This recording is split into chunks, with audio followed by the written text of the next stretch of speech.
Kenapa Thailand lebih berjaya dari Amerika Syarikat dan dari negara-negara Eropah dalam menangani wabak COVID-19?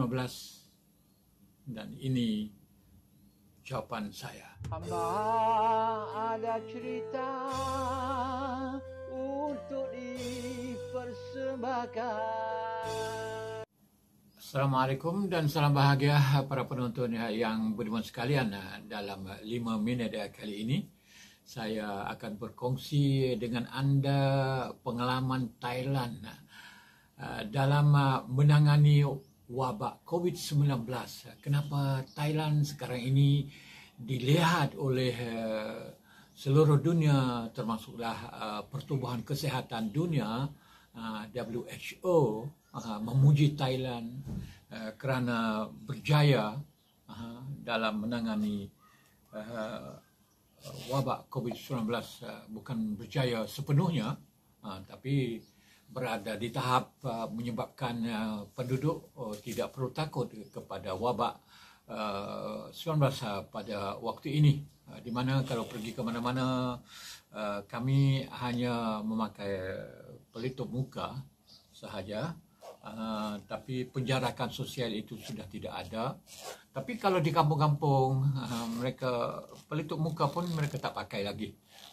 Di bandar-bandar kecil, di kampung-kampung, merata kampung, saya pergi kenduri, pergi berjalan, pergi kayu bersikal di sana, sudah tidak ada lagi penduduk yang memakai pelitup muka kerana mereka yakin bahawa kawasan mereka sudah tidak ada COVID-19. Tapi saya masih memakai lagi lah. Dan punca kejayaan ini, apakah yang menjadi punca, yang menjadi sebab Thailand berjaya ke tahap ini?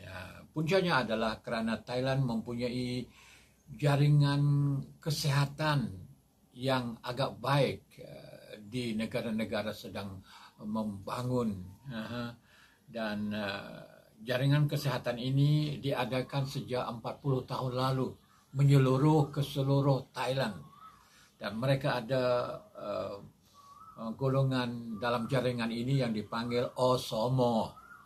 OSOMO ini adalah sukarelawan kesihatan.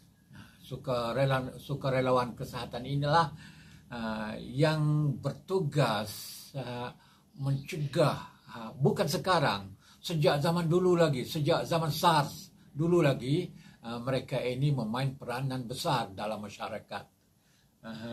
Dan golongan OSOMO ataupun sukarelawan ini adalah kebanyakannya wanita, lelaki pun ada, tapi kebanyakan mereka adalah wanita. Mereka tidak ada gaji, dan pada masa lalu segala-galanya dibuat secara percuma, secara sukarelawan, tapi akhir-akhir diberi allowance, kalau tak silap dulu 600 baht gitulah.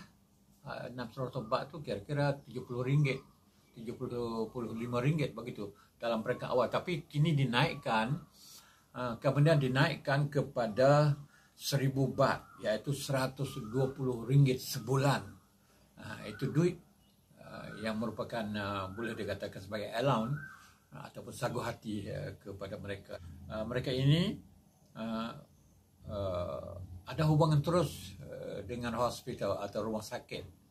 Ada hubungan terus dengan para doktor di hospital dan atau rumah sakit, dan ada hubungan dengan jururawat dan juga dengan pegawai-pegawai kerajaan.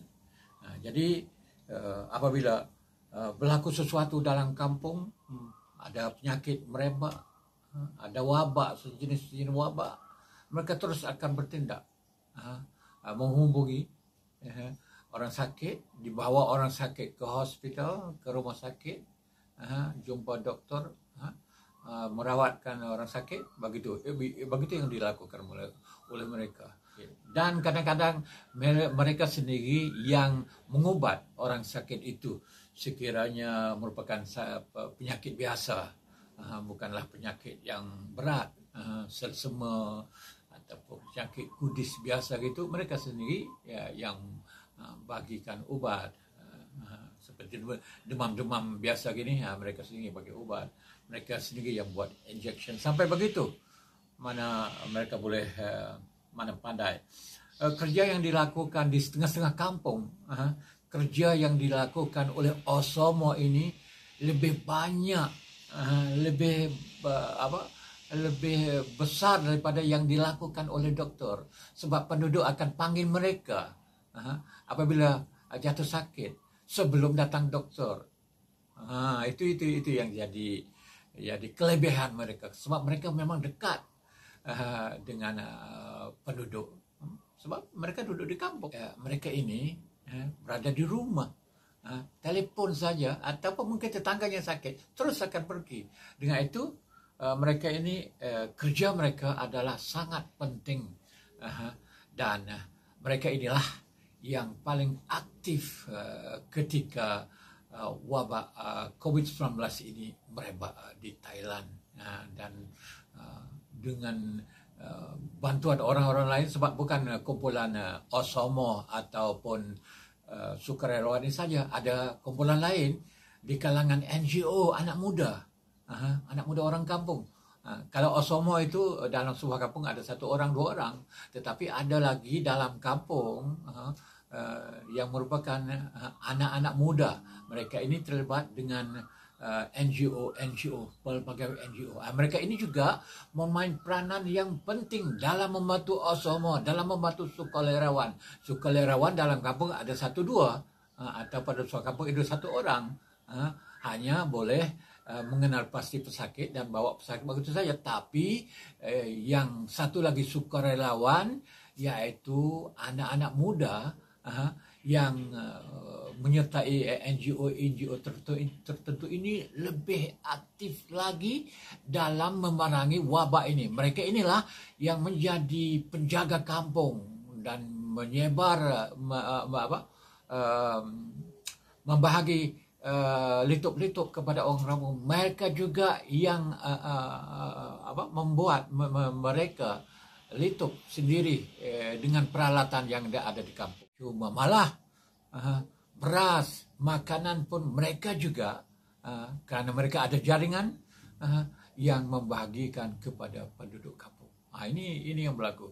Jadi ada Osomo dan ada juga anak muda, generasi baru yang bergerak bersama dengan jabatan-jabatan kerajaan, dan mungkin mereka dapat sedikit duit daripada kerajaan, dan mereka melakukan kerja ini untuk mencegah wabak, bukan saja wabak COVID-19, tapi sejak dulu lagi apa saja jenis wabak yang merebak dalam masyarakat, termasuk SARS dulu, dan apa penyakit pun mereka inilah yang akan bertindak lebih awal dan berjaya. Dan inilah kejayaan yang kami dapat lihat di Thailand pada waktu ini. Jadi kesimpulannya, kejayaan memerangi wabak 19 ini adalah kerana ada jaringan kesehatan berupa Osomo ataupun sukarelawan, dan juga kesedaran di kalangan anak muda dalam bertindak dan bergerak untuk mencegah wabak dalam masyarakat. Inilah yang dilakukan di Thailand pada waktu ini. Dengan itu, Thailand tidak mengguna, walaupun ada mengumumkan undang darurat dan macam-macam, tapi tidak mengguna polis, tidak mengguna tentera sangat untuk nak memaksakan masyarakat berkurung di rumah dan memakai litup dan macam-macam. Tidak begitu. Dalam perkara awal adalah sikit ketegasan, tapi akhir-akhirnya perkara itu tidak berlaku. Tapi masyarakat sendiri dengan kesedaran sendiri mereka melakukan pencegahan dengan ada bantuan Osomo atau sukarelawan dan anak-anak muda, serta dengan penduduk sendiri yang menutup kampung mereka di merata tempat. Okey, setakat ini saja penjelasan saya mengenai kenapa Thailand berjaya memerangi COVID-19. Terima kasih kerana menonton dan kita berjumpa lagi di bahagian akan datang. Sekian, wassalam.